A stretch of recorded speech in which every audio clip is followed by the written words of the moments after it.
Kalau ada sebuah kabupaten mengundang misalnya selawatan yang tidak sesuai dengan syariat Islam, yang di dalam syair-syair dan narasinya ada yang merugikan kita warga Nahdlatul Ulama, maka kita boleh mengeluarkan pendapat bahwa kita menolak kehadirannya.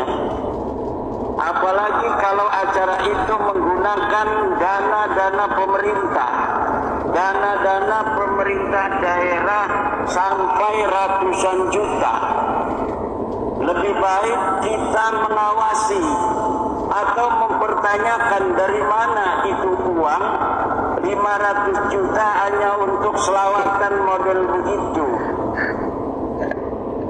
Betulkah? Akhirnya Kiai Imanuddin Usman Al-Bantani mengomentari anggaran yang begitu besar yang digelontorkan oleh salah satu pemerintah daerah di Jawa Timur ya. Kalau tidak salah ini kedatangan Habib Syekh ini di Banyuwangi, karena memang saya dengar informasi bahwa kedatangannya itu dibiayai dengan anggaran yang sangat fantastis, yaitu pelaksanaannya total yang digunakan 500 juta atau setengah miliar. Nah, ini memang sungguh luar biasa. Artinya bukan karena persoalan pentas sholawatnya, tetapi yang menjadi pertanyaan adalah anggaran yang segitu besar itu, apakah itu tidak terlalu berlebihan? Kenapa misalnya tidak mendatangkan orang-orang lokal saja, para santri atau para kiai-kiai atau gus-gus lokal? Ya setidaknya kalau ada honor buat mereka bisa dipakai untuk membangun pesantrennya. Ini yang memang sangat keji menurut saya. Di sisi lain orang-orang berupaya keras bagaimana membantu pemerintahan Pak Prabowo ini agar tidak terjadi kebocoran-kebocoran anggaran yang sifatnya tidak substansi untuk rakyat, justru kemudian dihambur-hamburkan begitu saja. Jadi sekali lagi jangan lagi ada yang memframing saya bicara seperti ini lalu salawatnya yang bermasalah, bukan, tetapi kehebohan acaranya yang sampai setengah miliar loh. Itu berapa ratus rabat beton itu, berapa ratus meter rabat beton yang selesai itu, atau berapa ratus meter jalan yang bisa selesai kalau itu digunakan untuk perkerasan jalan, misalnya untuk jalan-jalan tani. Ini coba kita lanjut lagi seperti apa pernyataan Kiai Imanuddin Usman Al-Bantani. Uang itu semuanya untuk acara selawatan itu. Lebih baik PWI fokus terhadap bagaimana menyadarkan umat Islam, bagaimana umat Islam tidak boleh lagi mempunyai mental terjajah. Umat Islam tidak boleh lagi memiliki mental budak. Kita ini adalah hamba, hanya hambanya Allah, bukan hamba manusia. Dari orang-orang yang menjual bahwa dirinya adalah orang mulia, apalagi kemuliaannya bukan karena ilmu, bukan karena takwa, tetapi dia menjual-jual sebagai keturunan Nabi.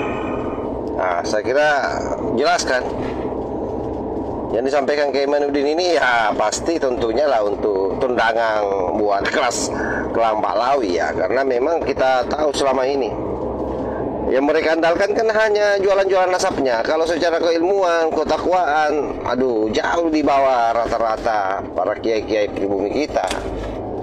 Karenanya memang miris kita bila kemudian anggaran-anggaran yang sungguh besar itu hanya diperuntukkan untuk acara-acara salawatan yang hanya sifatnya satu malam dengan anggaran yang sangat fantastis.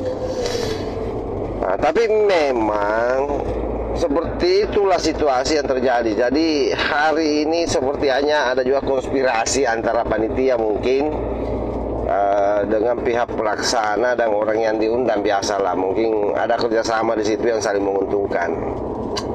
Ya, tapi yang jelas bahwa yang untung banyak adalah Kelang Pahlawi. Nah ini coba kita teruskan lagi videonya. Padahal ketika ditanya mana dalilnya, nggak punya dalil.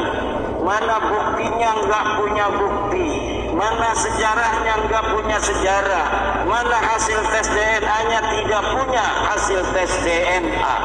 Bahkan ada yang sudah tes DNA-nya melenceng kemana-mana.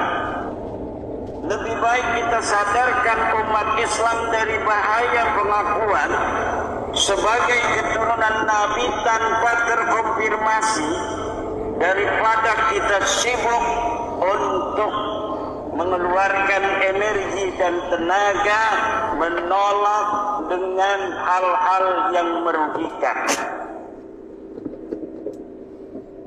Kenapa ini penting saya sampaikan? Karena garis perjuangan kita, garis perjuangan yang penuh dengan cinta, garis perjuangan yang penuh dengan toleransi, garis perjuangan yang penuh dengan kasih sayang kepada umat. Kita hadir di tengah masyarakat untuk mereka. Kita hadir kepada masyarakat karena ingin kita membebaskan mereka dari mental-mental terjajah. Oke, saya kira jelas sahabat ya. Jadi sekali lagi bahwa seluruh upaya yang dilakukan oleh ulama-ulama pribumi hari ini, termasuk Kiai Imanuddin Usman Al-Bantani, pada prinsipnya cuma satu: bagaimana menyadarkan orang-orang pribumi ini supaya tidak selalu berada di bawah kekangan Lambat Lawi. Dan saya kira itu merupakan satu bentuk kesadaran komunal ataupun kolektif dari Laskar PWI dalam rangka apa? Memberikan sumbangsi terhadap bangsa ini, membebaskan bangsa kita dari doktrin-doktrin sesat, dari penjujalan-penjujalan nasab palsu, yang pada prinsipnya juga berupaya keras bagaimana supaya orang Islam di Indonesia ini terbebaskan dari klaim-klaim yang dilakukan oleh kelompok Lawi yang notabene-nya adalah cucu palsu Rasulullah. Jadi sesungguhnya yang dilakukan ini adalah perjuangan juga untuk memurnikan nasab Rasulullah Sallallahu Alaihi Wasallam, dan paling penting adalah pembebasan terhadap kaum pribumi yang hari ini menjadi budak-budak kelompok Lawi atau yang disebut dengan mukibing akut. Saya kira demikian. Wallahul muwaffiq ila aqwamit thariq. Wassalamualaikum warahmatullahi wabarakatuh.